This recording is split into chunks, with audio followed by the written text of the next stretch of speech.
Right, welcome everyone. Welcome to Place Board. It's good to see you all, as always. Item number 1, subs. Now we've got Councillor Bellinger in place of Sue. We don't have any other subs, do we? No. Very good. I will note because Councillor Kirsty, my mind's gone blank. Councillor, what is it? Who sent the Councillor Holsworth sent her apologies. You can't, yeah, and then Deputy Leader of the Council. I can't. Councillor Scullion, who was due to Scullion, right? How on earth can I forget her name? Unbelievable! It's region strategy. She sent. I'm always on first name terms, you see. Right, Councillor Scullion. Councillor Scullion has sent her apologies. They won't be minuted. However, I just thought it was very kind that she sent them nonetheless. Number 2, members' interests. Does any member have any interest on any of the items? Nope. We don't have any minutes to sign off, which is good. Item number 3, the public are allowed. We are live on YouTube. Okay, item number 4, Councillor Patient. Over to you. Okay. Right. So, thank you, Chair. I guess you've all received the papers and had a chance to sort of look through them. I can't remember the last time we had a review. I'm thinking it was perhaps October or November of last year when the last time we did a climate change review, although it could have been later than that. There's a lot happened. So coming back to the points really of the report, there's quite a lot of detail in there. So thanks a lot to Jez for sort of putting in quite a lot of the detail as to where we are. Obviously, the impact of COVID and the economic shutdown has sort of changed how we look at a few things. It's definitely, I think during the lockdown period, we obviously made some gains in terms of transportation or lack thereof, which directly impacted air quality and some of our carbon reduction goals. However, things have definitely equalised, I think, on that front, if not quite returned to normal. Plus, there are some, I think, unique challenges in terms of how we're accessing public transport at the moment. However, I think this meeting in some way illustrates the change in obviously what the digital infrastructure and our rush towards that has made in terms of travel as well. So there's definitely some work going on within that sphere in terms of analysing and looking at how that reflects on how we're doing things as a council and how that reflects on how things are looking more broadly within the borough. I think some of that will be figuring how we look at the second round of the inspection through the local plan, which is coming up, specifically around the climate change agenda. And definitely as we think about what the impacts about COVID are going forward, in terms of our estate, in terms of various different bits and bobs, really. So obviously, I think most people on this panel are aware that that we declared the climate emergency roughly around 18 months ago. Following that, in May, there was obviously a council.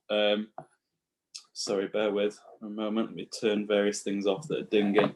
There was a portfolio made that I'm fulfilling at the moment, and we have a number of members on that who we've co-opted throughout various sectors, including the CCG, Youth Council, who have been really, really good in the work that they've done and actually scrutinising the work that we've been doing, and other people from across different sectors, including Together Housing, voluntary sector and others. We definitely need to do more work on that. I think I think who is on that needs a bit more diversity, and we were doing some work to address that.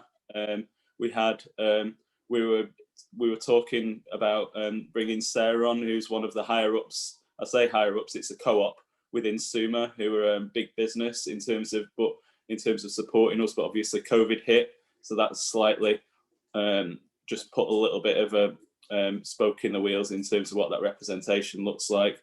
And also following on from the We Are Calderdale event, which I think was really well represented from Youth Council. We had someone from small business, and I think we need to go to a little bit more of a diverse way of representation within that. So that's something we definitely have identified.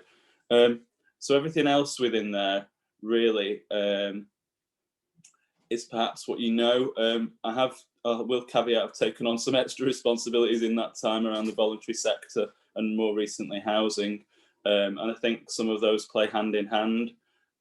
You'll see obviously some of the threats and opportunities perhaps that devolution might give us, and the work that the West Yorkshire Combined Authority are doing in terms of their emission reduction pathways.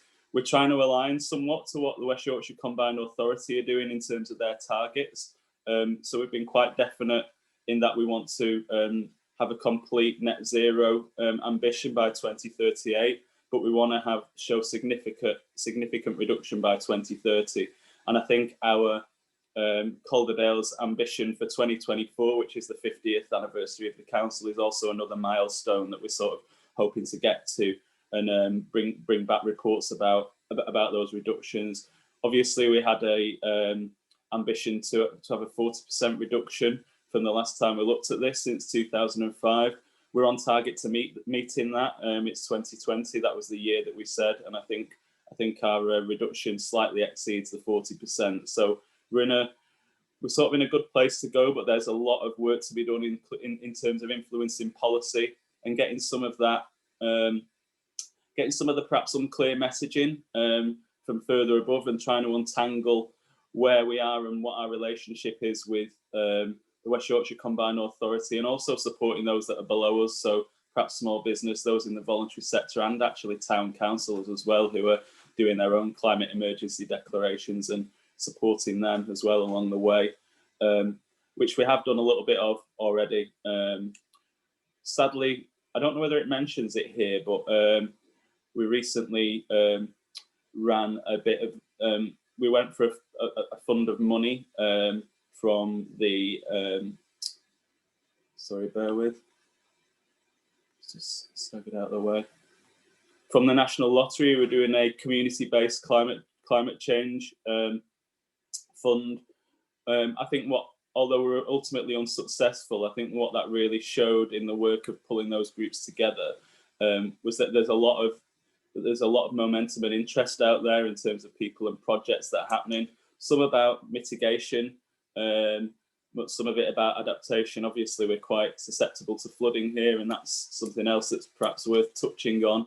So there's an awful lot of work around natural flood management and policy around hoping to try and change things. We were due to have a government summit in Calderdale, but sadly COVID put paid to that as well, which is a difficult one. But like I say, those groups coming together and having a bit of an umbrella thrown over them has sort of put a little bit of wind in their sails, and hopefully they'll come back and do something stronger. And it's not just chasing money that's motivating them, it's actually an ambition to do some really strong partnership work, in sort of aping the work that is done within the Flood Partnership Board.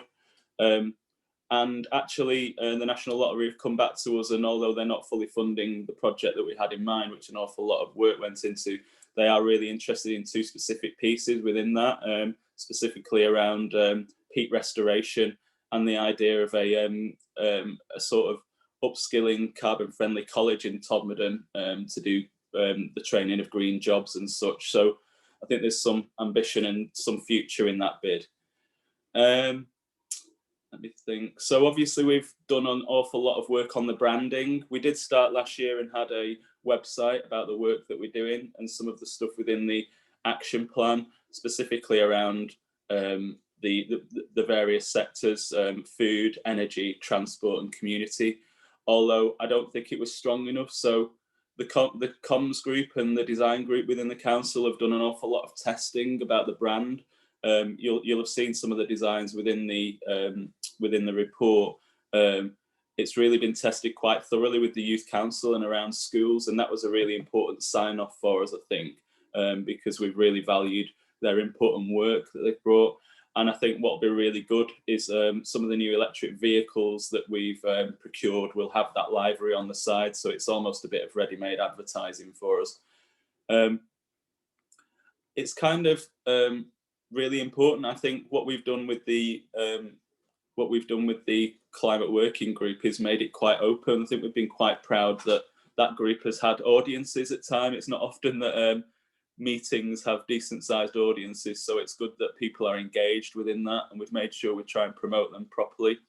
I think going forward, we just need to work out how we're going to properly meet virtually. I think we've done it one time, but I think now Scrutiny and full council is meeting, we'd like to really up the ante with how we meet, because there's quite a few important bits and decisions to come forward that I'd really like the group and all of its partners and co-optees to be involved in. I mean, you can see some of the work that's happening specifically around HR and being a climate-friendly employer, and I think that's really important as well. A lot of that's factored in our e-calls as well, and how people, and even in more passive things like screensavers, so that it's there. That's also sort of rolled up in some of the climate, the carbon literacy training that we've been rolling out for council employees, for new employees as well, which has been really well received. We ran that in a sort of train the trainer kind of way. I think we've got some really good and solid feedback from that. People have felt that's been really worthwhile, and they're ongoing. In fact, I think there's a few more sessions lined up for early September. Awful lot of work done in terms of electric vehicle infrastructure on road, as well as our own fleet, obviously. But I think the next step is developing that action plan more thoroughly, and really drilling down into what we have to do. It's going to be a challenge. I think the work that West Yorkshire have done, who've got a lot more resources than we might do, shows the challenge in terms of behavioural change, in terms of how people will have to adapt and change their journeys, work from home, use their car an awful lot less, and move into perhaps living slightly more hyper-local lives as well within that.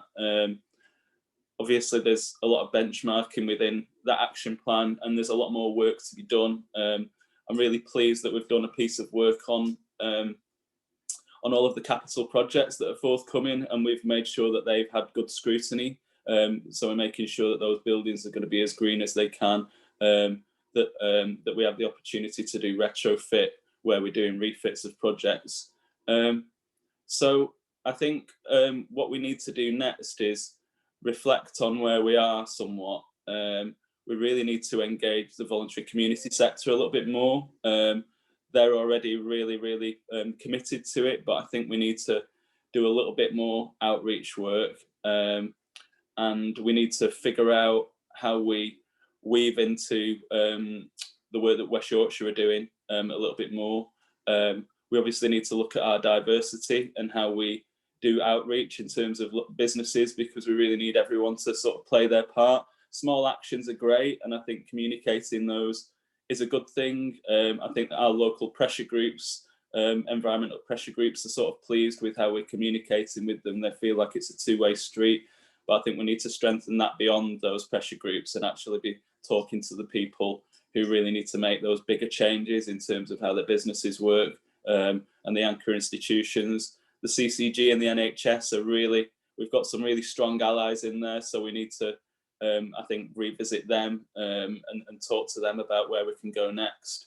And I guess you'll have seen sort of at the bottom how we sort of wrap it up and the issues that we want you to think about. We've sort of included the timescales as well. But it boils down to the fact that the policy landscape for a low carbon transition is uncertain. There's a lot of difficulties and challenges at the moment nationally.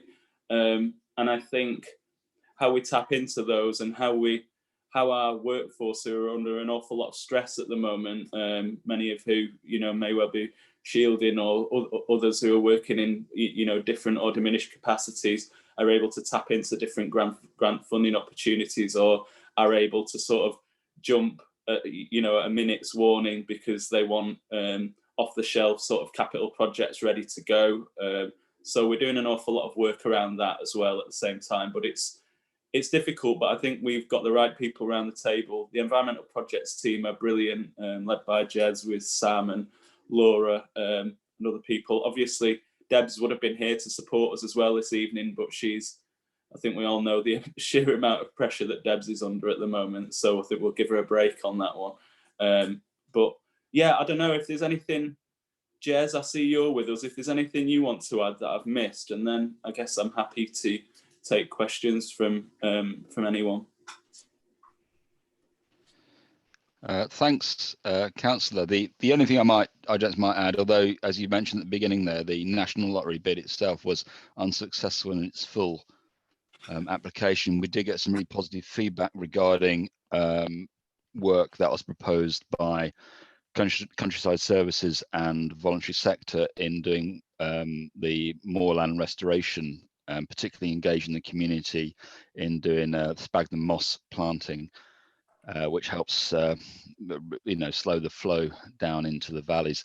And also Tormodon Learning College, also the National Lottery showed very much an interest in what they were proposing in helping to upskill the community towards acting on climate change. So those two areas are still being progressed forward by those community groups involved, and hopefully we'll see a positive outcome from those. So the bid itself, the full was not taken on, but aspects of it, hopefully we will still see some funding coming in to see great community work from that.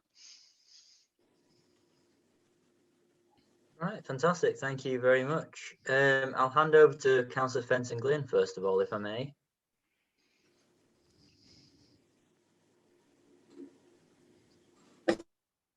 Yeah, hi. I'm afraid everyone's going to have to bear with us if we break up. So I've got done with the structure and those kind of measures so far. I think the thing that I'm interested to hear in terms of our next steps and what we have to do to address the climate emergency as a council is what are the main things that we do that actually contribute to our carbon emissions. So, you know, I'm looking at the graph on page 5, which shows us going more or less along the route that we want to be going in terms of cutting our emissions, but there's obviously quite a big drop coming up. I'm just wondering, where are we going to find that drop in the next kind of eight or so years? And, you know, what are the key things that we can do to support that? And kind of leading from that, you know, what are the lessons that we can learn, particularly around transport and stuff like that, to help other people in the borough cut their carbon emissions as well as Calderdale's emissions themselves?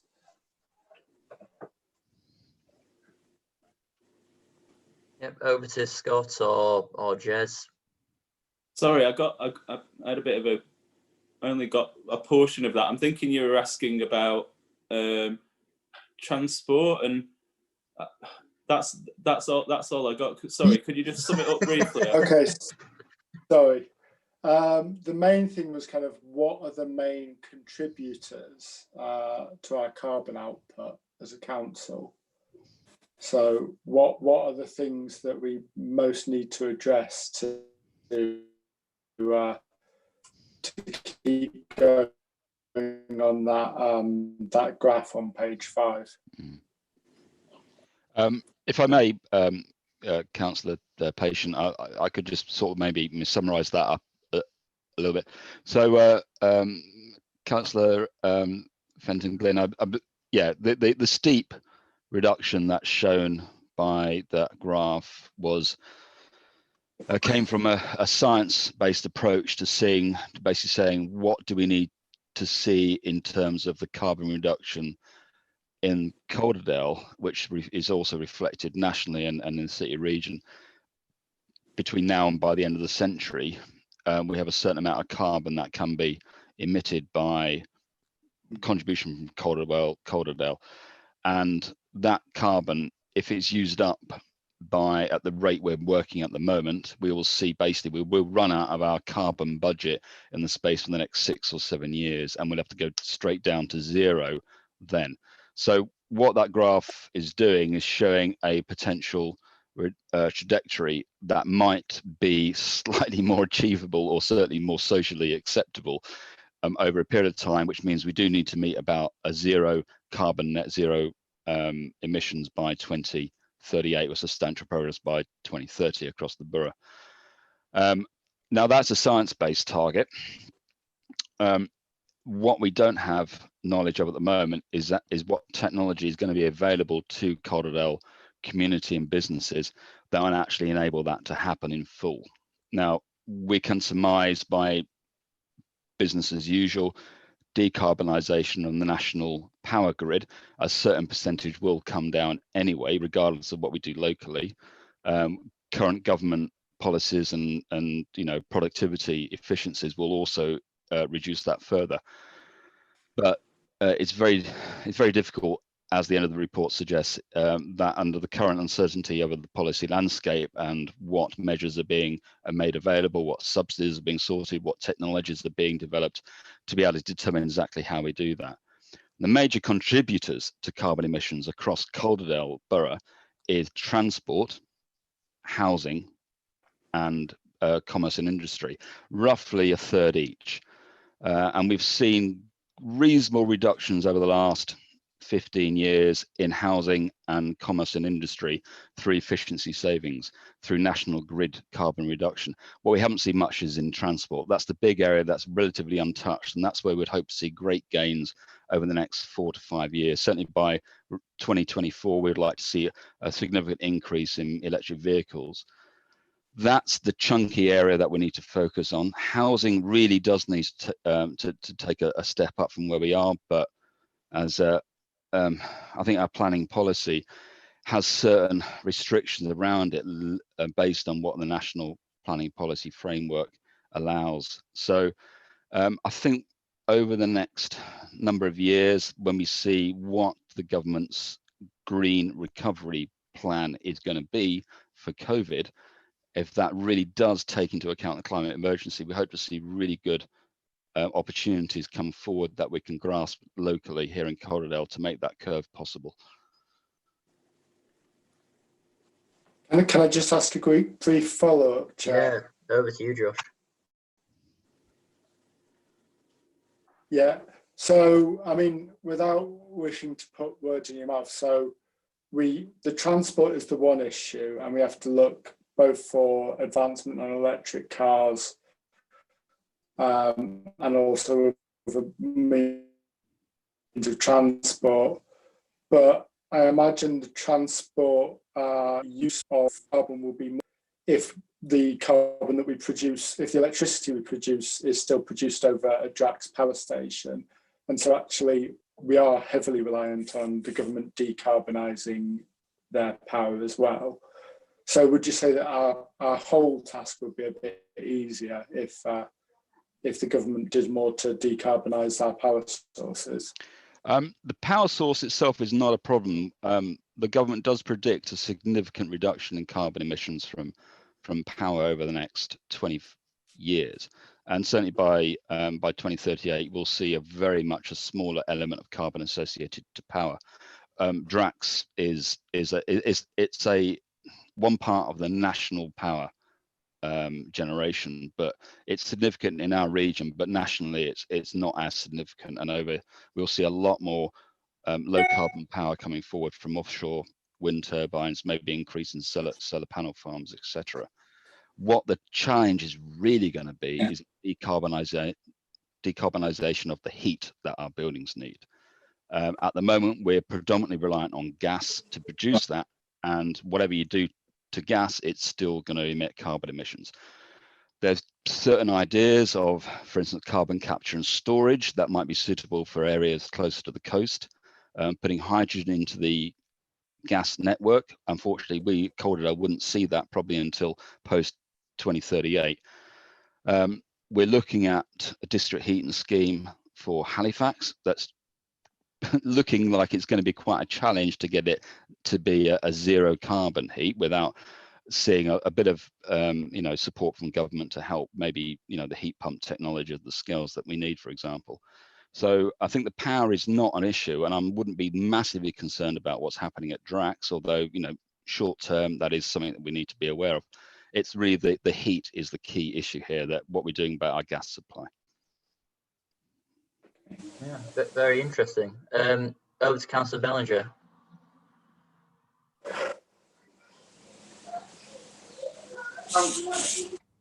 Thanks, Chair.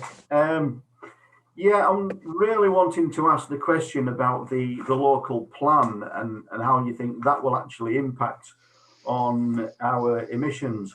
Because obviously at the end of the day, what we're trying to do at the moment is we're trying to reduce those emissions, but yet in the other hand, we're down to building thousands more properties within Calderdale that's potentially going to encourage more people to actually come into Calderdale, and obviously then encourage more vehicle journeys as well. And what's also going to sort of like put a spanner in the works recently is government's latest white paper regarding the change to planning policy, which is it's really sort of like going to prevent public actually having a say on development that's happening within their area, which means then developers, it'll be a lot easier for them to sort of like push developments through in rural and semi-rural areas wherever they want to build properties where they can make the most money.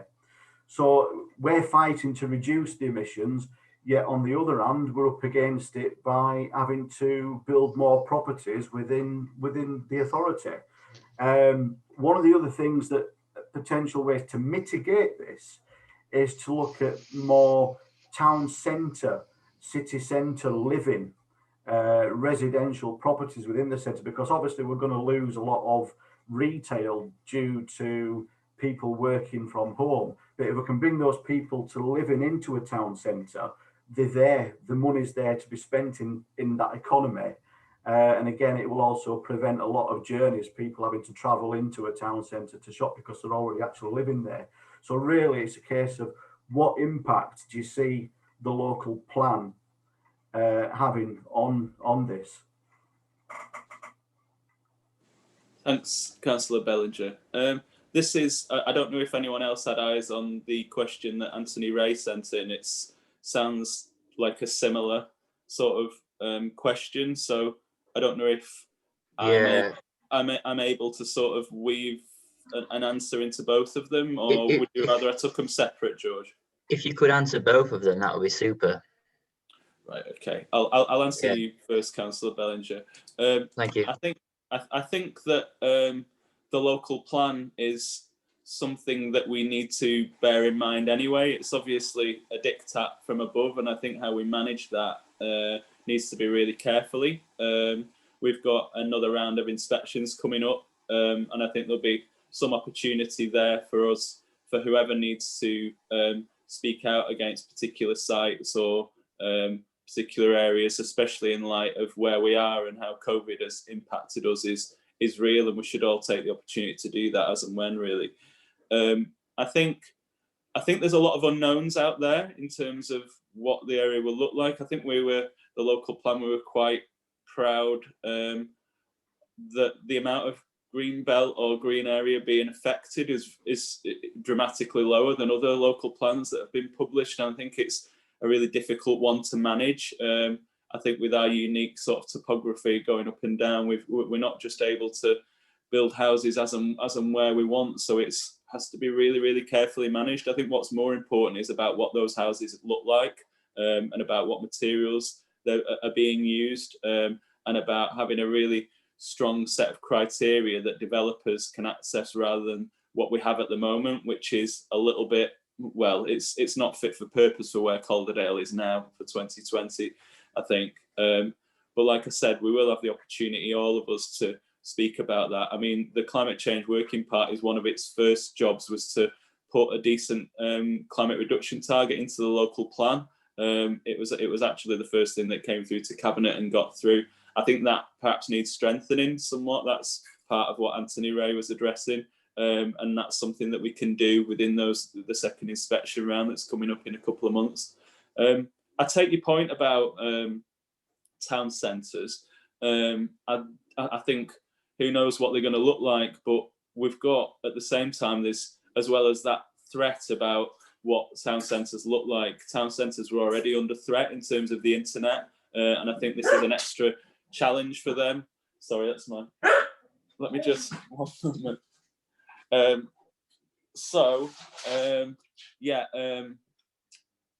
Town centres. I mean, obviously, there's some things on the horizon in terms of the sixth form college opening, some of these capital projects being realised that are also, I think, difficult to gauge at the moment. I know what you mean, though. I think up and down the UK, a lot of these, we're seeing a lot of buildings or businesses closing at the moment, but equally we're seeing other ones open at the same time as people really value that shopping local sort of aspect of things. So I think you're right. I think getting some development in our towns so there's a bit more of a vibrancy there and a sort of mixed feeling is something that we need to look at.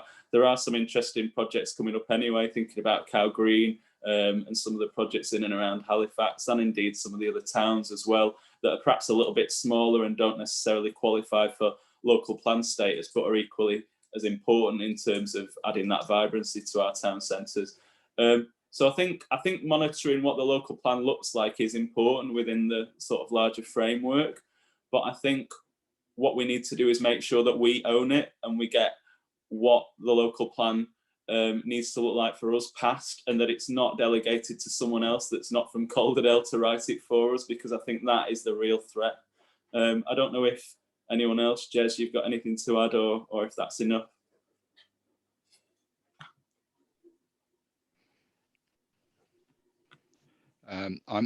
Thank you very much, Councillor. I'm not the expert on the local plan. However, I did support Councillor Patient on putting that recommendation from the Cabinet Working Party to place a target within the text of the local plan, and that does give it some extra strength regarding carbon reduction, which has now been updated to actually be the 2038 target. As Councillor Patient also said, there's opportunities to through the inspector to see maybe amendments through that. There's a bit of work that's already been ongoing, trying to assess air quality impacts of the local plan. Assessing the carbon impact of the local plan is an extremely difficult job, full of an estimation with variances that would make it potentially unusable in terms of the plus and minus of the variance that it might do. Of course, the local plan deals with mostly new developments, and though that's significant in, for example, the proposals around the Lower Valley and Brighouse Elland area, majority of houses people will be living in from now to the future have already been built, and businesses have already been built. So although it is an important part of how Calderdale does work towards that net zero 2038, it is a part of it, and it's not necessarily the biggest part of it either. National policy and planning may change over the number of years, as I try to suggest at my opening statement there, and we do have opportunities to revise the local plan according to what we can actually reasonably demonstrate is possible within Calderdale. So I think that's pretty much what I would add to it, and I'll suggest maybe addressing any particular key questions to possibly Richard as the lead on our planning section. Thank you, Jez, and thank you, Scott. I really appreciate those responses. Very thorough. Thank you. I think just briefly, just to sort of follow up on one bit that you said that I perhaps didn't pick on too much when you were talking about. Well, I think it's sort of part of what Anthony was sort of asking as well, which is about the greenbelt sites, which are more dependent on car travel and increased road traffic, etc. I think there's another part to play, which is why we need to really look closely at things, and that's about actually how people view Calderdale, and actually the threat and opportunity of people wanting to move here. That all of a sudden the idea of being in a city isn't that remarkable and appealing anymore after what we've just seen. I think I think we might likely see a real uptake in people finding places like Calderdale ever more appealing, especially because we've got Leeds and Manchester equidistant from us. But I think the opportunity to sort of create some real strong, resilient, local, super local economies within our areas is a real opportunity as well. So that's something that needs, I think, really looking at closely as we go forward. Very good. Councillor Cabinet. Thanks. I've got a few questions, but they're all on the same theme, so I hope that's okay. The first one is around, you've obviously got this new group of organisations that you've co-opted, which is brilliant, but they specifically have different kind of environmental focuses. And I'm just wondering, what are the plans to include communities that are experiencing poverty and inequality? Because inevitably they will be the communities that are disproportionately impacted by climate change. So I'm wondering if you've got plans to form a group, whether it's voluntary community sector organisations supporting those groups, but just to make sure that their needs, thoughts, and also ideas about potential solutions are included. And then related to that, there's a big critique about the green economy or Green New Deal, which is around the fact that there's no plans within it to include communities that are left out and who currently are facing unemployment, and there'll be further impacts from COVID.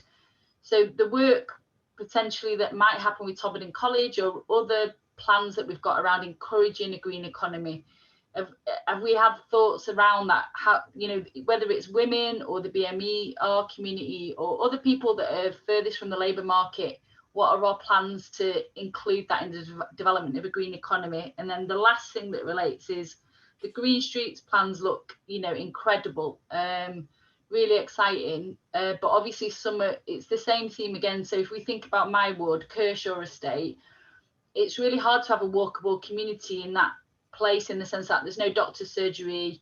You have to definitely get a bus that is not that frequent to a supermarket.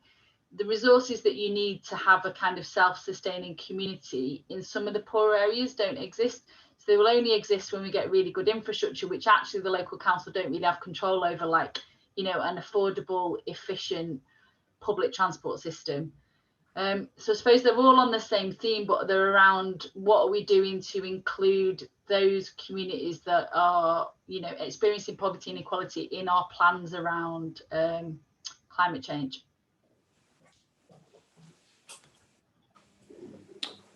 Okay. Thank you, Councillor Kavanagh.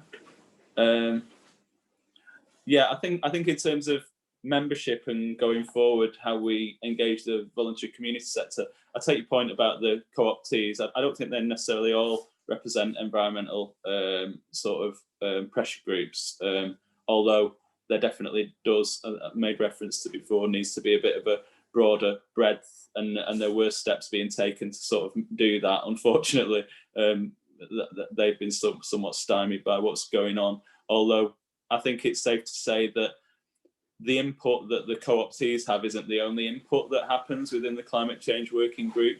And like I say, it's quite an open group, and there's a decent solid half an hour, which ends up being slightly longer question time that's about scrutinising the group and focusing on what we need to be. That's actually been quite a handy avenue, really, and how we've got to co-opt some of the new members who aren't mentioned there because they've not been formally co-opted within the formal structure.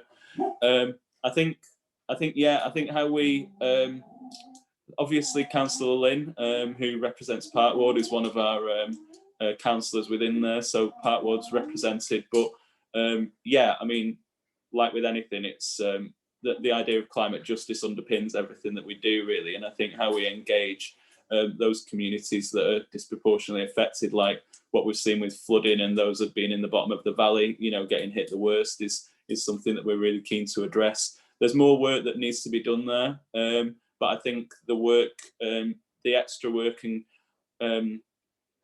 and capacity that I've been doing around the voluntary sector around COVID-19 has been a really handy way of sort of combining those two things. I know representatives from the VSI Alliance and VAC are really keen to do more and more and more of that work. And obviously, the there's been a few community groups running various events around the idea of climate justice and thinking about where they can go from there. But I take your point. There's more work that needs to be done, but there's a real understanding that that engaging those communities and getting them to understand how they might be affected by things that there's a lot more work to be done within that. I think it's really hard with some of the wards we have where the idea of how climate change affects them is so nebulous. It's really difficult. So I think there needs to be not a broad approach as to how we tackle it. It needs to be really nuanced, and it needs to speak to people that are in that ward, because all of our wards are very, very different. They have their own unique issues, whether it comes from when's my next meal coming on the table to towns and what they look like, or various things. So there's definitely work to be done there. I take your point. What was the sort of second bit you were coming from? I've made notes, but the green economy, and then the last one, which you've kind of talked about in terms of trying to include other people. But the last point was about the green streets and how practically we're going to manage that in communities that don't have access to resources. And I gave you the example of Kershaw, which you know really well. But there's also parts of Mixingdon where people can't get to a doctor's surgery, or they can't get to things without getting in a car, and there are buses, but the buses are not great. So as soon as you take into account some of those other issues around inequality, it makes it really difficult to have a walkable community. And just to say, there was an example in London recently where they were trying to create low transport neighbourhoods, and what they ended up doing was pushing all the traffic from the predominantly white affluent neighbourhoods into the predominantly poorer black neighbourhoods. So even though they've been trying to do something really good, it actually had an impact in terms of equality. Now, I'm not suggesting that Calderdale would do anything like that, but I'm just trying to consider what analysis we're doing around the issues that communities are facing that might make it very difficult to have a walkable community, or what are our plans. And I'm not suggesting that that's an easy fix, because it's not.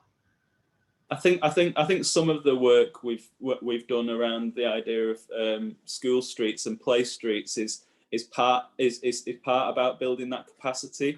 I think obviously we've seen a big rise in cycle use and people accessing the hills and accessing walks and stuff, which is really good.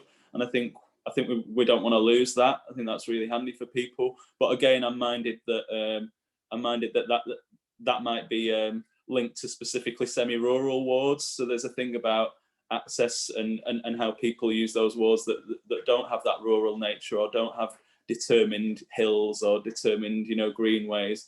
I think what's gone on with school streets and how, I mean, we trialled a pilot last year at, in what's the school called? I can't remember the name of the school now. Anyway, and it was really, really successful. Lane, thank you.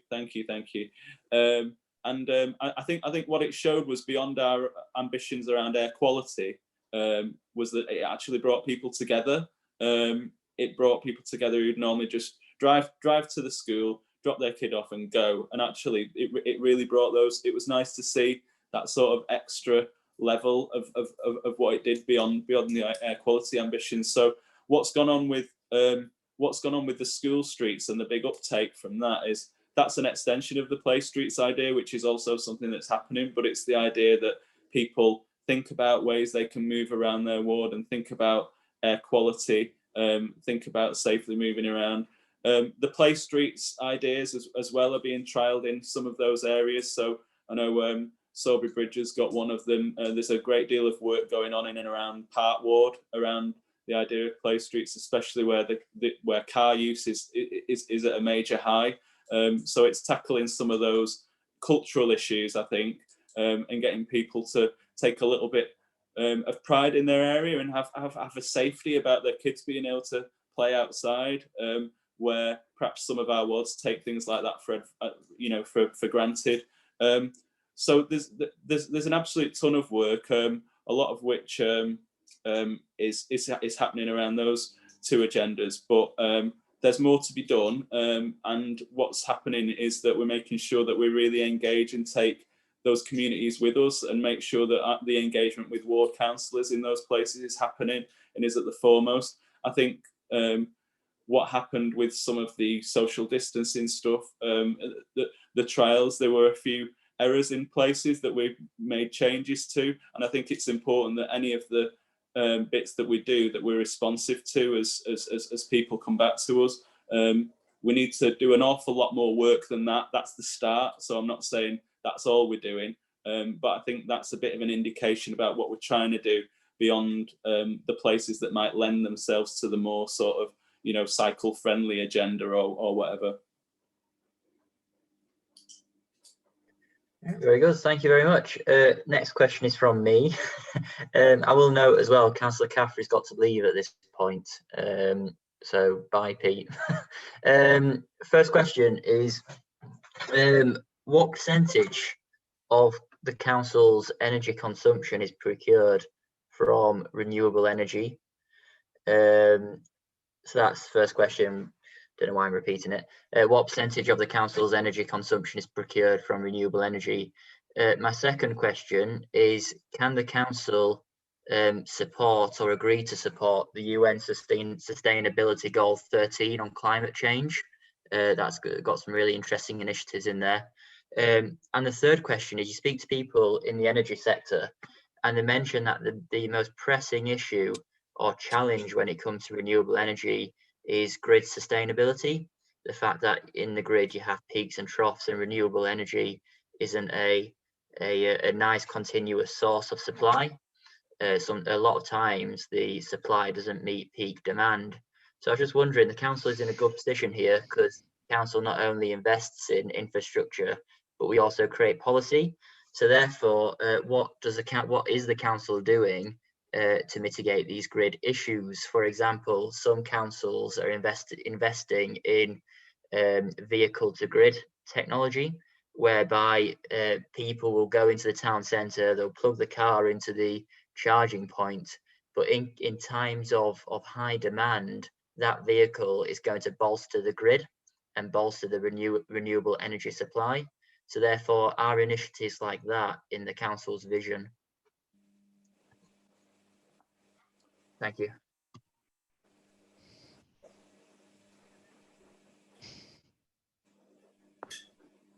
Jez, are you able to? And I don't have total. Yeah, it was quite. It was a. Sorry, go on. That's fine. There was a couple of technical questions there, which I'll do my best to address. Regarding the first one on amount of renewable energy used by the council, I'm afraid I'm not able to give you an answer at this instance. Of course, I'm more than happy to provide you with details following this meeting from CAF, and they can do that. But we do have not an insignificant amount of renewable energy in our energy mix from our own solar panels. You may be aware of the refit program that Rob Bayliss, who's now retired sadly, brought forward within the corporate estate, and that included a number of solar panels, for example, on the Shea Stadium and other areas as well. And so that was a significant move forward in doing our own generation of renewable energy. We've also, of course, we've reduced that. The key thing is reduce the amount of energy that we need to run our buildings. For example, Mulcher House had recycles the heat from the servers. We did improvements on other locations. Prince's building as an improvement, Westgate House was improved, contact centre, etc. So we have done a significant amount of work on addressing the energy demands of the council and doing renewable energies, and we'd like to see that continue. Refit has now ended, and what we need now to do, and that's, you'll see in the report, is saying like we need to actually really have a good, strong strategy for our own corporate estate, which will include increasing the amount of renewable energy that we generate ourselves for the use. One proposal was being considered. We could be maybe looking at solar farm, which would then be the energy from that would be used in the council's own estate as well. And that's something we'd like to just sort of investigate what sites we might be able to apply that to. You mentioned vehicle to grid. Now that's a reasonably new technology. We are pleased to say that we're trialing vehicle to grid as part of the council's fleet electric vehicle infrastructure and stuff that's being led by my colleague Laura Bramley, and that we've got a vehicle to grid trial happening in Battersea Road. So we'll be able to use that to give us an idea of where we can apply it and how it can be best used. Vehicle to grid thing, unfortunately, it doesn't necessarily go straight into the grid all the time. Where we're doing it at Battersea Road is where we're using it for the building's own energy needs. So we'll charge up the vehicle we have solar panels at Battersea Road, so we charge up the vehicle, and then the vehicle would then put it back into the energy required by the building. Only where you've got buildings that works is it actually financially viable. So we'll be using that to try and work out what else we can do with vehicle to grid stuff on it. I'm afraid I'm not quite. Does that more or less cover the questions you were asking there? Is there any further detail you'd like? No, that's stupid. I mean, the renewable energy point about the percentage of consumption. You know, the reason why I drill down on this to most businesses I speak with is because they're always banging on about, oh, we've reduced energy consumption by 30%. But if 70% is coming from coal-fired power stations, you know, you're still emitting carbon fuels. Yeah. So it's not only how much or the efficiency measures, it's also the actual sourcing of the energy itself. If I may sort of just add to that, as I mentioned earlier, we're looking at the national electricity grid being decarbonised over the next number of years. Although it's useful to obviously create our own local, security of energy through solar panels and be a part of that move towards decarbonising the national grid. I think that's not an area I would want to be majorly, major amount of effort. Solar panels are reasonably tried and tested technology. We will be deploying them there because they're financially viable for the council and for the community. We'll encourage the community to take them on. Again, I go back to it's the decarbonisation of the heat, getting to the gas. That's the real challenge that the nation has yet to grapple with. And I know that Peterborough Borough Council, they are City Council, they are doing a lot of work with geothermal heat at the moment as well. And they're trialing a lot of, I think that they're just putting in a massive project down there. I know because they've always been involved in this smart city stuff down in Peterborough.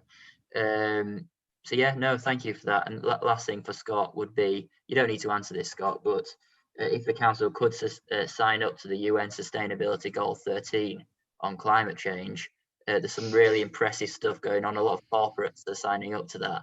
That would be really interesting. Yeah, I'll take a look at that. Thank you. Yeah, thank you. Over to Councillor A. Smith. Hi, thanks, Scott. Yeah, really interesting and great news about the projects that the lottery might be interested in funding. They sound like a really positive way forward. I was just wondering, how rigorous are the environmental impact assessments of current developments? Are you talking about capital? I'm referring mostly, I suppose, around SIP and things that would, I suppose, they are affecting our ward. The corridor improvement plan specifically. For the Sober Bridge, and the corresponding developments that might take place as a result of it. Obviously there's scrutiny when it comes to the consultation aspect of things. Are you speaking about like now, as in this instant, or are you talking about the journey that's happened in terms of obviously how we feed in and consult to various capital projects is with quite strong scrutiny. I think we try and speak as a voice from the Climate Change Working Party, and certainly our officers and individuals and what ward councillors have the opportunity to feed in as well. I think there's going forward. I think we might well see what corridor improvement plans look like change going forward to sort of adapt with where we are. I think they were perhaps I don't know too far on.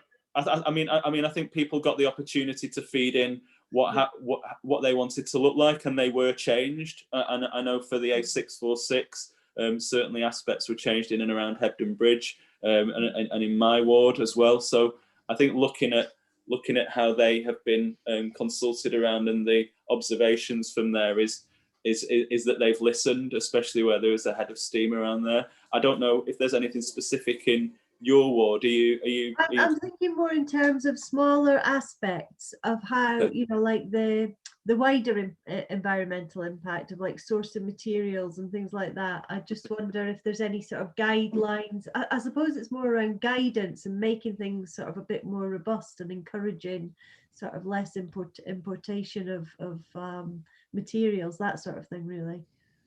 I'm not entirely sure. I don't know if Jez is aware or anyone else about what the West Yorkshire Combined Authorities procurement details look like. But I mean, obviously, that's certainly something that we take serious in Calderdale. I'm not sure about their exact processes. If I could maybe add to that, as a public sector organisation, West Yorkshire Combined Authority would be adhering to the social value requirements of procurement, which includes environmental impacts and other social impacts of procurement. So part of the process of delivering work through a public body requires that forms part of the evaluation.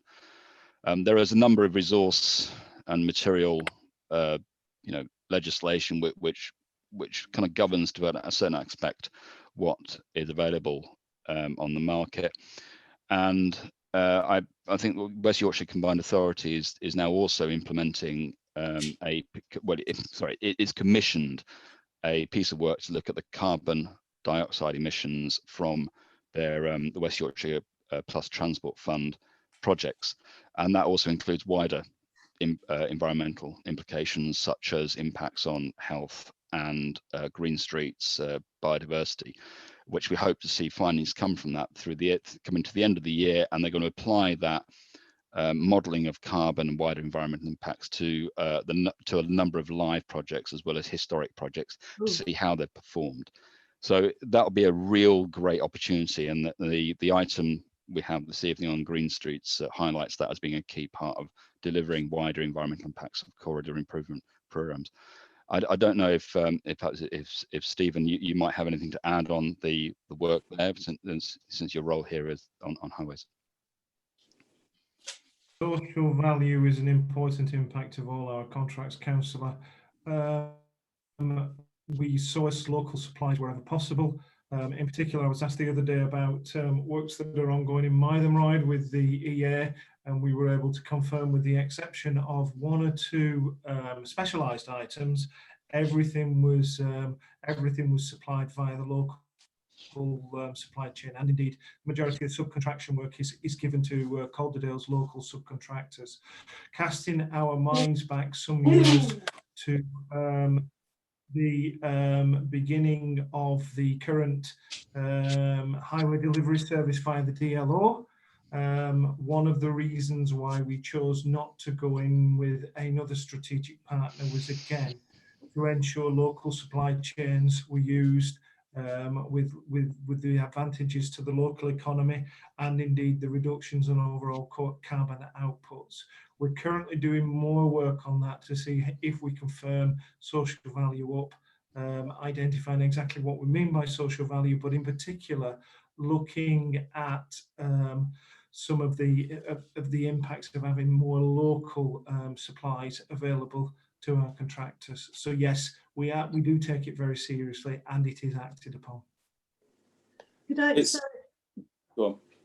I was just going to ask you another question, but if you've got something else. I was just going to add finally to that and say, I mean, you mentioned about the idea of Tug College and stuff at the beginning, and I think that idea about green upskilling is really, really important because, as Stephen Lee just said, it's where possible we're trying to procure within. There is a lot of specialist work that's needed to be done, especially for some of the work like sphagnum moss restoration and a lot of the flood works that we're doing that just simply isn't available within what we might consider a local framework. So I think the idea about getting that upskilling happening properly so that we have the techniques and the workforce to bring that is really important. It's a sort of circular process, really. So unfortunately, sometimes there's maybe 1, 2 or 3 firms that nationally that can provide the work that we might need to access. So not only can there sometimes be a time lag with how long we're accessing those services, but sometimes it's just simply impossible. So I think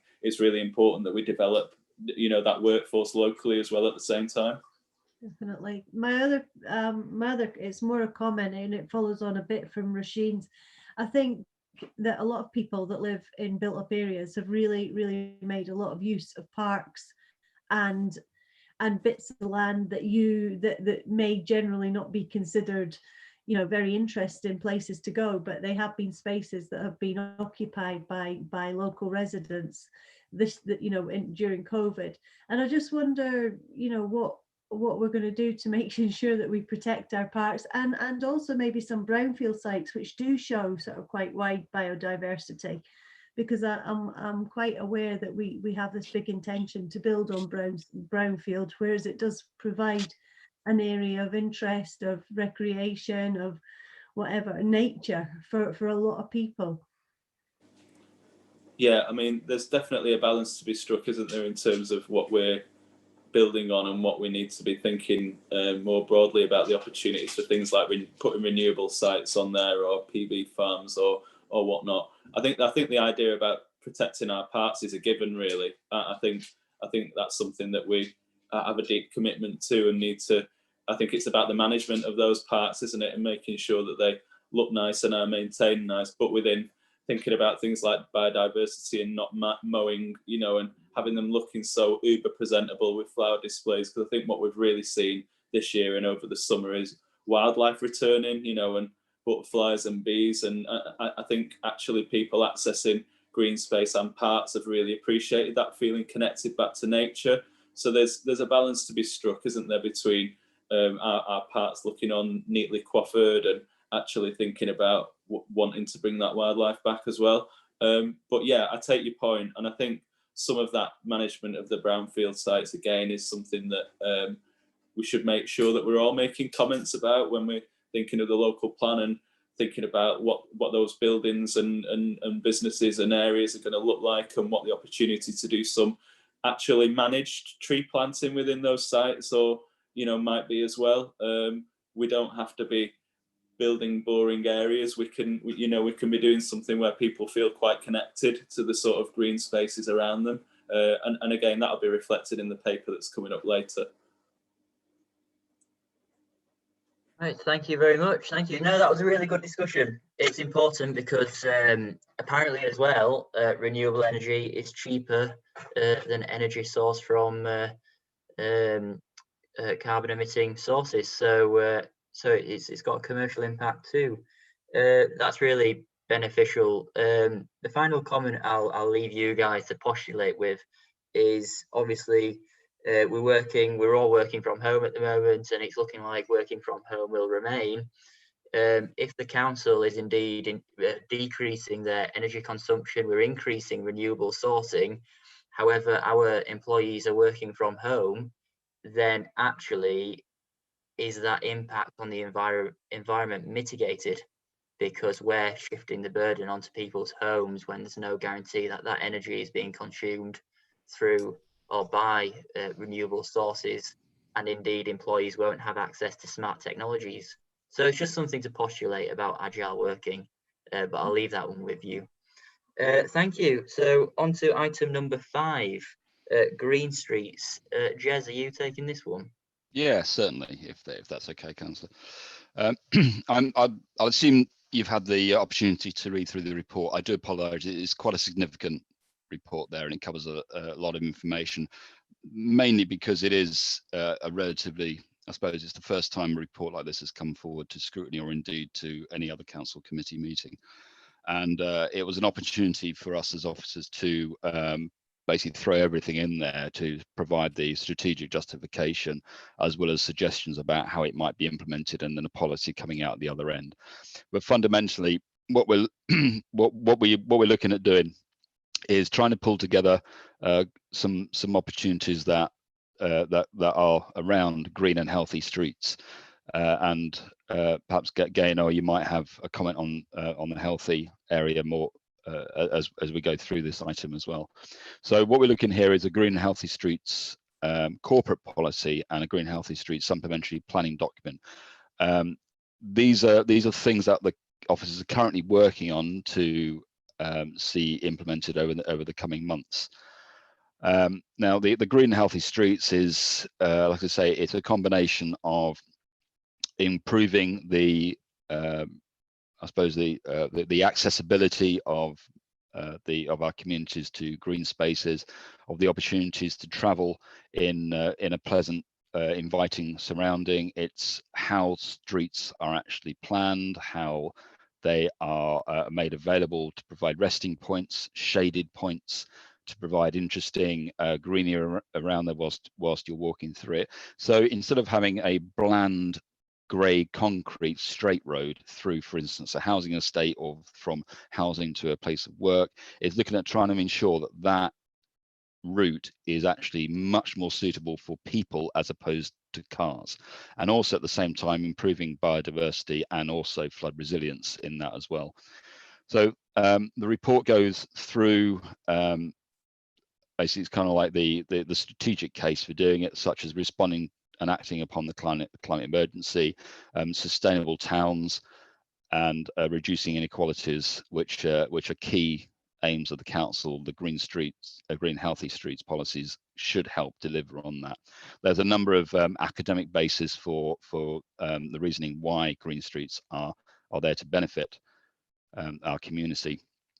And excuse me, and the healthy streets aspect is really kind of moving on, ensuring that pedestrians are from all walks of life can access it, that we reduce the noise from streets, that we also provide clean air, affecting our, making our air quality so much better than where you would do if you're relying on diesel cars.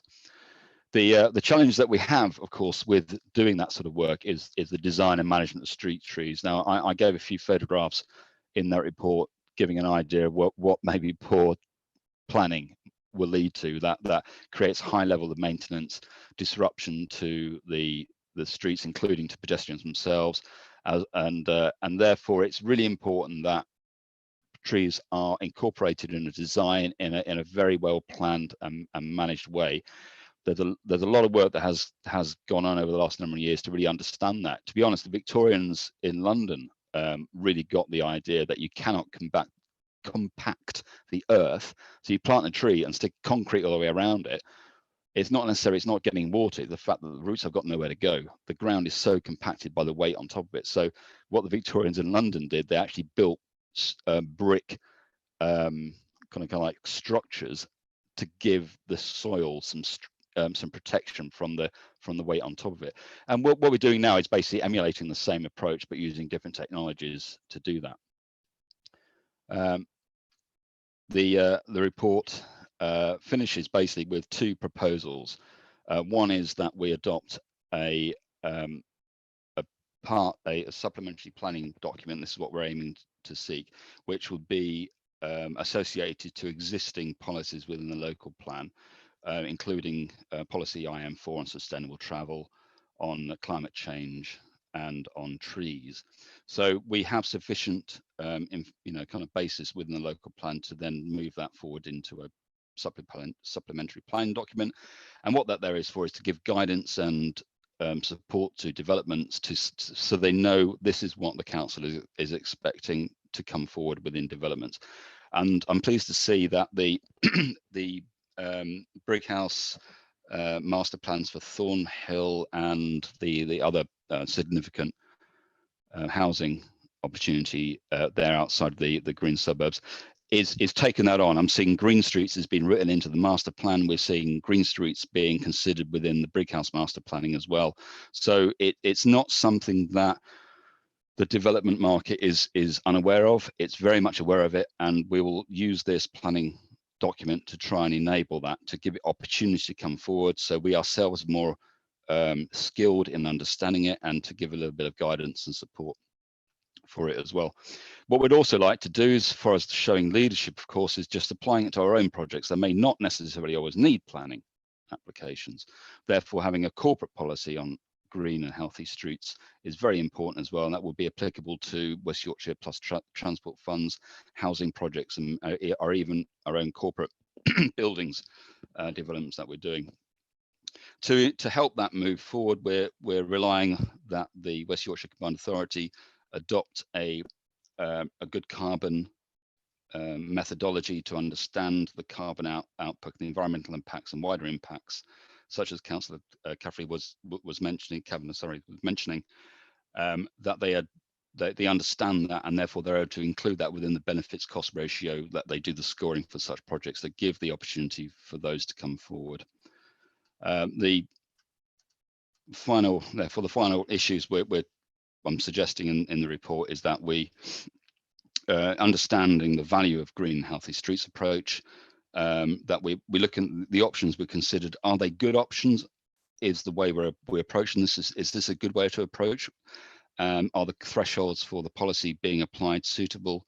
And how would one see maybe the governance of a corporate policy being applied? Because we have different areas within the council that maybe govern different parts of policy. Is this something that should be member governed or officer governed examples? So I'll leave that open for any questions, discussion. Thank you, Jez. Yeah, it's a really good document. I love it, to be honest. I think it's really great. Over to Councillor Bellinger. Yes, thank you, Chair. Thank you, Jez. Yeah, I actually like this idea as well. I'm very supportive of it. I think one of the things really that I've not seen in it, I've not really had a chance to look through it thoroughly because I want to come on as a substitute member today. But I think as long as we're mindful with regards access as well for people with disabilities, or if ever there is emergency services need to get into various areas within the town centre or residential areas to get to people. So as long as we're not seeing rows of trees spring up and unfortunately make it hard for access for those people in emergency services. So as long as we're mindful of that at the end of the day. Yeah, absolutely. Whatever would be put forward within a green healthy streets, a development would of course take on exactly those requirements as would any other, delivery of a infrastructure.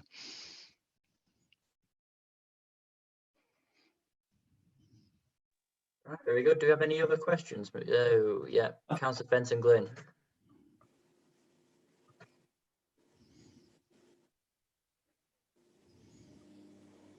Hello, Josh.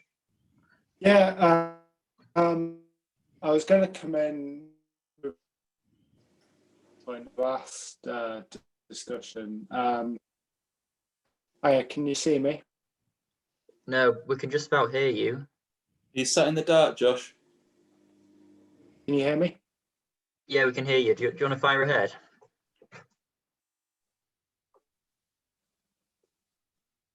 Maybe better speak. Josh, you're cutting out. I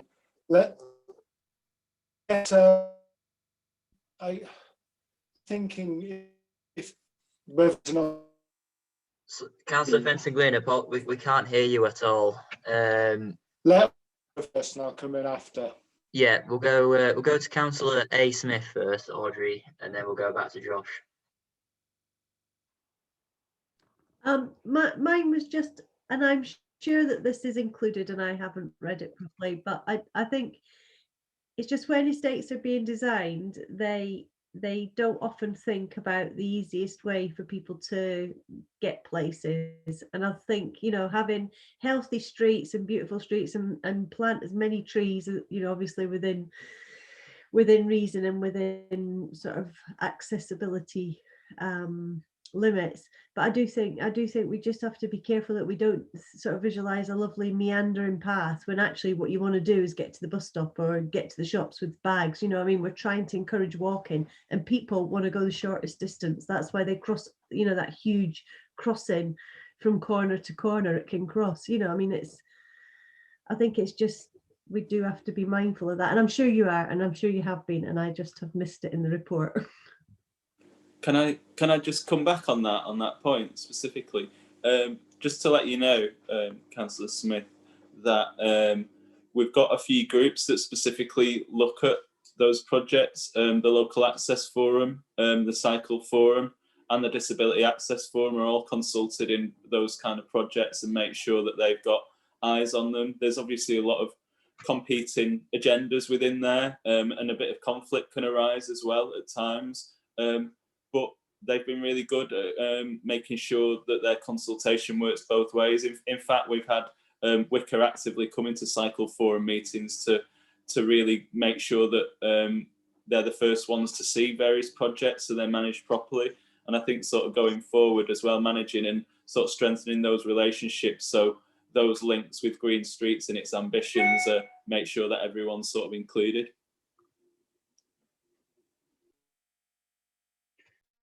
As well as that, sorry, briefly, just to sort of remind you that these sort of principles are being bear in mind as you know, we've got the town's money and we've got the future high streets money as well coming forward. So these quite large sort of capital projects that might be happening, it's worth bearing in mind that the climate agenda as well as the Green Streets agenda are being sort of very much, you know, are going to be very much making sure we underpin those within those projects at the same time. Very good. Councillor Fenton Glynn, are you there? Yep. Yeah. I'll try again and we'll see how we go. So my point was really thinking about kind of what opportunities we can build on in terms of the green streets now that people are using their cars a bit less, and how we kind of move to deprioritize cars. I guess you know, I'm acutely aware of how much traffic there is because I've got a small child who tends to want to run in the middle of the road. And so I've noticed that there was a lot less traffic during the kind of peak of the pandemic. I'm wondering how we can build from that. But also I've had a lot of people get in touch with me about anxiety around school buses, and just wondering if there's anything we can do in terms of walking buses and kind of prioritising routes to schools as a starting point for the green streets. The Green Streets policy and the supplementary, you know, planning document is mainly based, to be honest, on new developments and projects that are being put forward, that they will adopt a Green Streets approach as one aspect of the whole approach. So it's not, you know, we're not just doing a green street. A project will be done with Green Streets principles in mind. If we, I think what you're looking at there, I think is a very good point about, you know, improving safe routes to schools, safe routes to work, for example, stuff like that. And I think active travel is a significant, you know, driver for that as well. And again, maybe you might have something you can come in on here on the work that we're doing in trying to, you know, support active travel to schools and so forth. But it is a challenge to work in areas where we don't have necessarily a funding to do work in. So what this policy is really aiming on is area where money is being put forward to do stuff. The policy itself is not looking for money to do work everywhere, but it would be applied to, for example, the stuff that our transportation team has been doing on road closures around COVID. So where we see streets being reduced in size to increase the amount of pedestrianisation on it, we'd like to see an element of green streets being applied into how those streets then look at the end. So they're not just some barriers being put up to reduce the amount of road space. Okay, thank you. I just wonder whether I might come in at this point because Jez has referred to me twice. So on these safe routes to schools, I think that's the question that's been asked, probably an ideal question for Debs to answer on her current FaceTime session that she's doing at the moment, which is about back to school. So the council. Now then. Pardon? So I was just joking. Yes, I'll joke. I'm really sorry, I can't hear what you're saying. I don't think anyone else can at the moment either. But what I was going to say was the council has done an awful lot of work with schools on promoting safe routes to schools. Lots of the schools do have in place or have had in place walking buses. Now, quite what's happening at the moment, I think, will have been subject to some consideration and potentially some changes made there because of social distancing.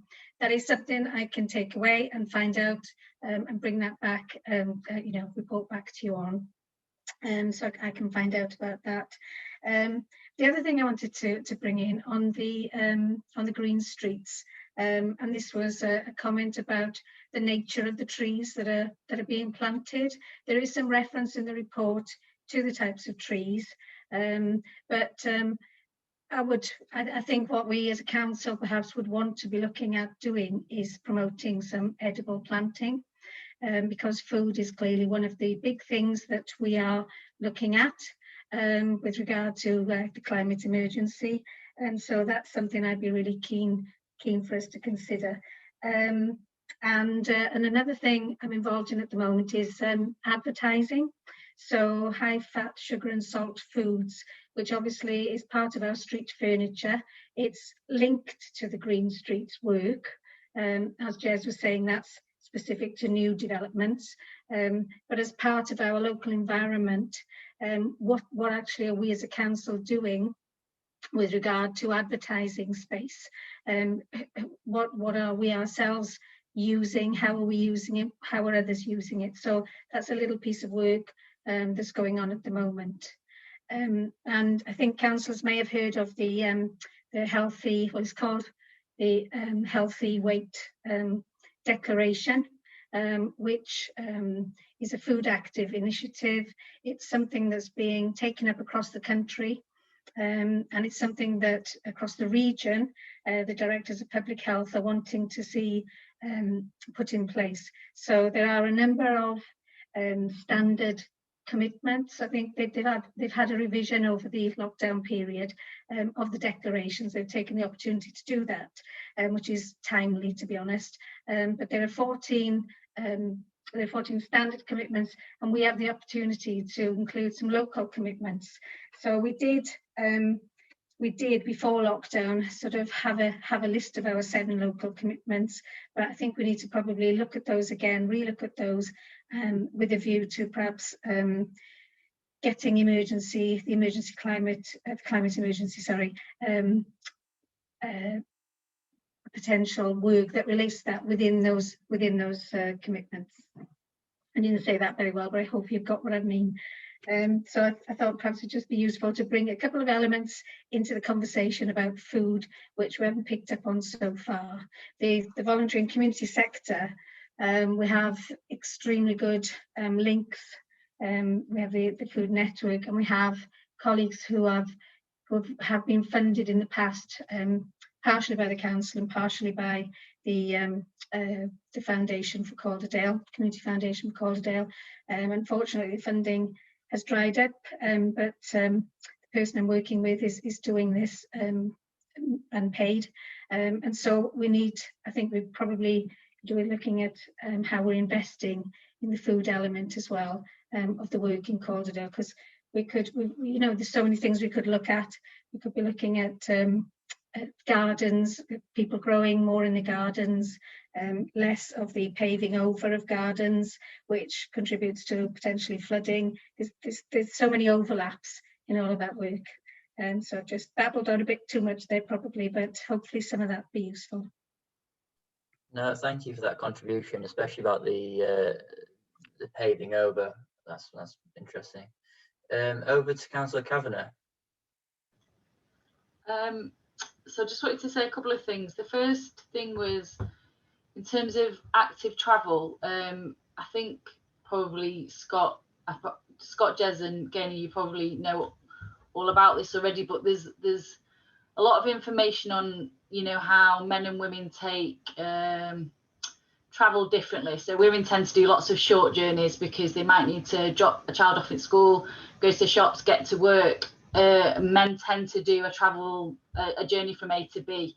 So that's a sweeping generalization, but generally that's what happens. Women tend to take lots of little journeys. So other initiatives around the country that have tried to encourage active travel, I've really had to think through how they're going to support women or whichever carer it is that is doing lots of short journeys, to support them to do it, because they've found that sometimes they've failed with 50% of the community because they haven't thought through what their day looks like. So if they use the norm of someone who's just doing, one journey.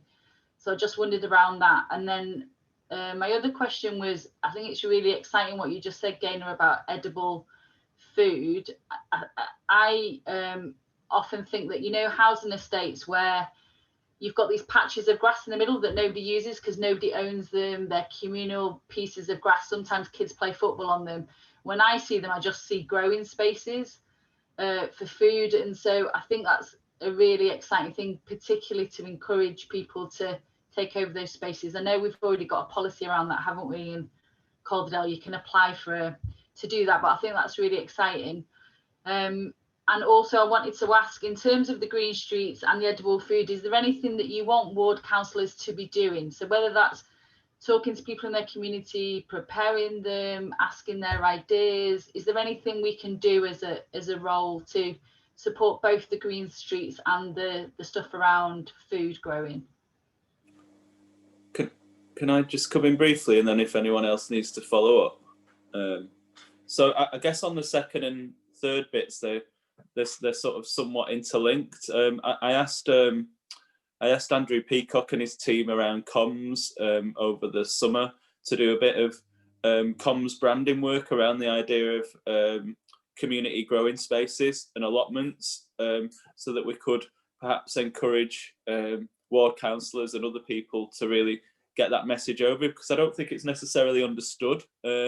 Although it's within the sort of council website, there's an awful lot of content within there. And, you know, as you well know, things can sort of get missed, can't they, within the milieu of everything. There's so much information in there, which is great to access. But I think unless you're au fait with the sort of navigation of that, then it might not be so apparent. So I think sort of in sync with the climate emergency branding work and the redesign of the front page of that, the idea about how people can access information about allotments and growing their own. We do have a bit of strong branding now that I can happily share, and what I should do is just share that with all members so that everyone's got a bit of a pack that they can throw out. And I think the extension to that is what you almost sort of answered yourself, really, doing a bit of outreach and perhaps having the opportunity to sort of tell people about it, to definitely sort of be able to point and show people the allotments that we do have, and some of the more cottage industry spaces that have grown up around smaller sites.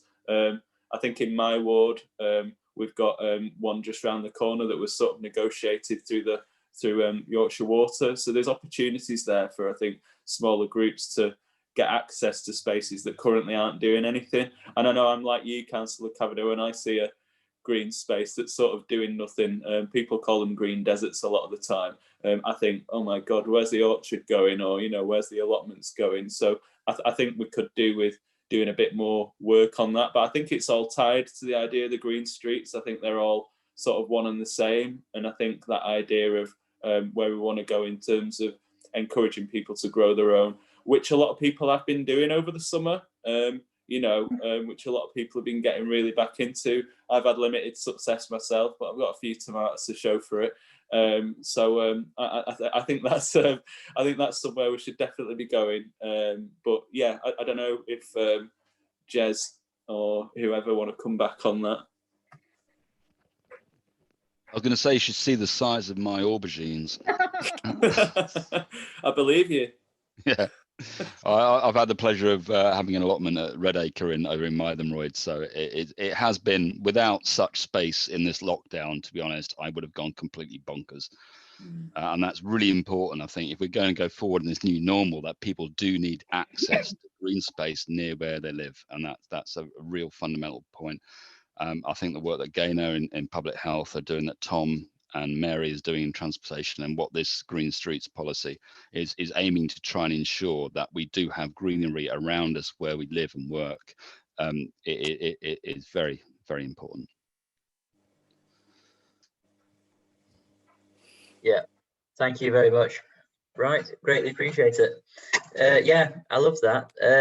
I think that the main thing is, from my perspective, I don't think this is really a question, but when developers present a development and they're going to the consultation process, a lot of times they'll have this nice leafy document, this nice leafy layout, You know, it's got green trees, it's got lovely pathways, it's got a road that curves around the estate. And then, you know, you say, yeah, I could support this. And then they actually bring the actual presentation. It's nothing like they originally intended. You know, very much one-dimensional. There's blocks of houses, and it looks awful. Aesthetically, the developments look awful. I like the idea of checklists. The Appendix 2 mentions checklists. I think that's a good idea. And it's just the simple things as well. It's just simple things when we're looking at developments to make sure that, because I know that I looked at the current policy in the local plan, and it's very much about retention of trees, but it's not actually promoting the planting of trees in housing developments. So I think that is quite an important point as well. And then, like Gaynor said, really promoting grass in gardens, and not just, I know slabs are easy to maintain, however they're really not great for the environment, they're not great for water remediation, so there's that factor as well. I don't know if you have anything to comment on that, Jess, what I've just said, so specifically about the amenity aspect and really giving precedence to tree planting and also grass in gardens.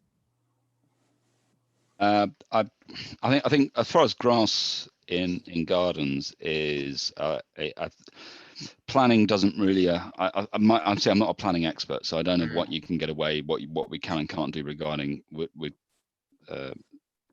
housing. But I do know, like new developments, at least anyway, do need to take a serious consideration in sustainable urban drainage, and that's a very important factor. Whether or not, you know, if you do want to have a driveway, that driveway has to be permeable to rainwater. Obviously, you know, I think developments will see greenery as being a positive in terms of marketability of the development, and that is demonstrated in the report, showing that we do see higher value of land based on the fact that its proximity to greenery. A garden with grass in it does have a higher value to a concrete surround to it, due to the visual amenity that provides, and it adds extra benefits, as you were alluding to. I think in the fact that we do have good quality, you know, drainage, and maybe, you know, to a degree, water retainment in those areas as well. We don't. Again, it's a question probably more towards the planning area about what we might be able to control in beyond that, in terms of what people do with their gardens. I think if we do see a new normal going forward, where maybe the car is less reliant, and we do want to get into the net zero, where we can't live in the same world we live in now if we're going to control the impacts of climate change, and that does mean people will not have to rely on their car as much as they do, and therefore maybe the area which one would normally expect to have two, sometimes houses even have 3 cars parked, they won't necessarily be required, and so we'd like to see a bit more potential for greenery on those areas. If there are elements to your question that I need to address. No, there's just I mean, I'm just referring to the small things here, because in some ways it's actually these small things that impact people the most. You know, we can speak about cycleways, we can speak about whatever it is, you know, for example, energy, around about smart technologies. However, when you speak to residents regularly complain about the fact that new developments don't have enough greenery on them. So that's just what I'm raising, really, if there's a way to bring that. Well, the Green Streets policy is addressing exactly that issue there. Yeah. We're putting a statement out there from the council saying that we expect you to show us how you're going to do that. I think the market is ready to do that anyway, but we want to make sure that they do that. We've called the areas around Brighouse and Ellen the green suburbs. We don't want that just to be a term that's forgotten. We want that to be a real thing. It's got to be green, and this policy suggestion is trying to put that into a bit more of a concrete, excuse the pun, term on that one. Yeah, I love it, Jez. I really do. That's really good feedback, councillor. And we would like the paper does suggest what we want to do is take this forward through cabinet to actually get it set as a policy. And of course, as an SPD, it will go out to full consultation with the community. So that allows us to gain yet further traction and approval, and maybe some adjustments where required before it comes into actual force. Well, in that case, Jez, can I propose that you've got the full backing of this board with your proposal forward? I think Dave's seconding it. Are you, Councillor Young? Yeah. Any amendments to that? No. Yeah. All in favour? Chair, can I come in on that actually? Yeah. I've got a comment and something that could possibly be added to this as well, funnily enough, and that's the involvement of schools and going into the education, because of what Rosine and Scott have said about these areas of land where we can look to grow things. If we can get children from schools involved in something like this as well, it gives them that, it teaches them that ownership about looking after things, and it also helps to, you know, grow respect as well for what we've got around them.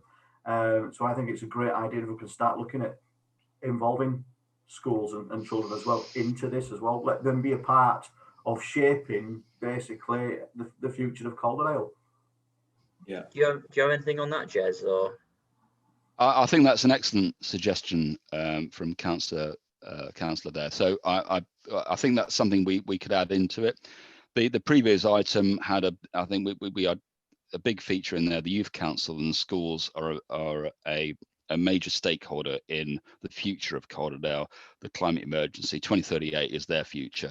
This is part of their future, and I completely agree there with that sentiment. And we'll weave something in within the policy that reflects, I think, a level of maybe schools' involvement in where we can apply it. Could I also add to that I think we probably need to extend that link to the Food for Life work that's going on in schools that Councillor Ballinger may or may not know about, I don't know. But we've been working in Calderdale schools for some years with Food for Life. We've commissioned Food for Life, started in schools doing some work on food growing and food cooking, basically trying to change the food culture of Calderdale. We moved on to do some work in nurseries, the hospital, in fact, hospital food, as well as some GP practices as well, and some food growing in some GP practices, specifically the one in Todmorden. We were hoping to get a green corridor right down to the hospital of GP practices and food growing. But what I'm saying really is that there's already a foundation that we can link into nicely, that exists within schools. Those representatives of the school reps you were talking about, Jez, that school council may or may not know about it, but we need to ensure that that is specifically linked into this, because there's a lot of knowledge and skills there. I think what's following on from that as well, I think what's really interesting is where schools have a forest school activities, that sort of outdoor provision is something it's been shown to, you know, add real improvements in terms of attainment, you know, in terms of investment, in terms of learning from the children, and just generally feeling a bit more connected to sort of nature, perhaps even in areas that don't have a rural or a semi-rural bent. I know a lot of the schools up and down where we have really benefited from that extra kind of outdoor classroom activities, and with that comes the ability to grow. A lot of them have, as an extension of that, and through the Food for Life programme, you know, managed their own allotment, or, you know, have grown their own orchard. And I think really supporting those projects further is something that we really do have to do. I think the only other thing on the Green Streets thing that I'd like to, and it is mentioned within there, but perhaps needs strengthening, is something within the acute risk that we've got here in Calderdale, which is about rain, you know, and that's about the sustainable urban drainage systems that we can add to projects and houses, be it, you know, water butts and rain gardens and permeable surfaces. So thinking about those, grass is great, not so great for biodiversity. So just thinking about how we can really sort of future-proof our housing projects and individual developments going forward. That's it, really. right, so let's amend the recommendation. So what I've got is officers have the Scrutiny Board's full backing for the Green Streets proposal, and to emphasise the importance of school involvement in Green Streets policy, and to promote sustainable food production and sourcing. I'd also like to add something which Councillor Patient just mentioned about permeable surfacing. There's a lot, you know, I know some, I think in America they're looking at tarmac that's permeable because it lets rain through, for example. That's very much in its infancy. I know there's problems with ice as well. So I would also like to add that in there. I wonder if Councillor Robertson, it might be more appropriate for as opposed to schools involvement in policy, more of a schools involvement in delivery. So it just so they become more involved in delivery within the local area. So planting trees, etc., is much more associated to the schools as the policy development, which might be a bit dry for that sector, I guess. Yeah, and there's a lot about that as well. Getting schools kind of like classes on food production is quite interesting. Yeah.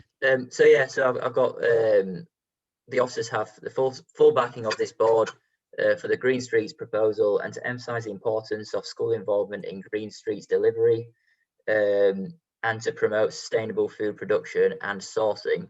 I'd also like to add something about permeable surfaces in there, but I might leave that to Mike just to freshen it up a little bit. So I'm going to propose that. I think Councillor Young seconding it. Any amendments? No, all in favour? Yeah, very good. Yeah, fantastic. So thank you, Gaynor. Thank you, Jez. Thank you, Ian and Stephen. It's been a really great discussion. So thank you. Welcome. And keep up the good work. Thank you very much. Goodbye. Thank you. Oh, bye. Thank you. So on to the final item. No, I really enjoyed that discussion. I thought it was really good. Work programme. So I'm going to hand over to Alex, and then we're going to hand over to Roisin as well. So over to you, Alex, first of all. Thank you, Chair. Just a couple of notes from me first, because this will be noted in the circulation of the work programme after the meeting as well. I would just like to mention that there's been addition to the work programme since I last sent it out for the meeting on the 10th of September, and that's an additional item to look at for an update on the reopening of leisure services. And I'd also like to point out as well that tomorrow, myself, Mike, Councillor Robertson, I believe Councillor Fenton-Glynn as well, are due to meet with Zora Zankudi and Derek Benn as well to discuss the possibility of setting up a crime and disorder committee and sort of getting some arrangements in place of what that may want to look at going forwards. But again, I'll reflect that in an email update as well. But that's all from me, Chair. That's it. Thank you. Now, sorry, someone left on my screen change. Roisin chaired a fantastic meeting this afternoon, so I'm going to hand over to Roisin. That's a slight exaggeration about me chairing, but we just had the short meeting around the detailed review on the economic impact of COVID. So I'm going to chair that review, and what we've agreed is that we want to present something at the beginning of October, but we're aware that that doesn't leave us much time. So the initial bit of work is going to be more of a kind of desk review, looking at the data that exists, the reports that exist, and identifying the more detailed questions and methodology that we want to use. So for example, it could be speaking to residents, it could be running focus groups, but that will happen between October and December. So the first piece of work is a kind of looking at the literature reports that exist, and the second to present at the beginning of October, then the second piece of work will be more in depth. And we're hoping to have something finished for the beginning of December. And the point of that is that we want to inform the development of the council's recovery plan. So to ensure that any recommendations that we come up with around specific groups that are experiencing issues around economic impact related to COVID, that is taken into account in the council's recovery plan. The other thing that we talked about was the council are obviously doing their own bit of work around this, and we don't want to replicate or duplicate. So we're really trying to think through what is our value add as councillors, and what we came up with was that our value add is around our ability to speak directly to people, to know our communities, and to try to really highlight really specific experiences of certain people or certain groups within that report. So we don't want to try and do a kind of substandard version of what council officers are already doing. We want to add value by bringing some voices into the piece of work. So that's as far as we've got at the moment. So that in terms of next steps, Alex is going to put together a briefing note based on what's happening nationally to look at the key trends that are happening, so that we can then hone down what is in our terms of reference, because we acknowledge that it's really wide and it needs to be really manageable. So we need to really identify what groups we're looking at, what potential issues we're looking at, and so forth. So that's the next step. Alex is going to send us a briefing note at the end of next week for us to then use that briefing note to set really clear parameters of the terms of reference. Super. Is there any point on that? No. So is there anything else relating to the work programme at all? No. Yeah, Mike. Oh, sorry, Mike, you're on mute. Sorry. Just to remind members that the recommendations you made last week to Cabinet have been passed forward to Cabinet, and we anticipate that Councillor Robinson will be asked to present those to Cabinet on the 7th of September. There's been an announcement today pertaining to them that we are opening the tips. It's on the council website. Yeah. But the recommendation will still go to Cabinet. Perfect. Right. Well, thank you very much, everyone. Meeting is now closed.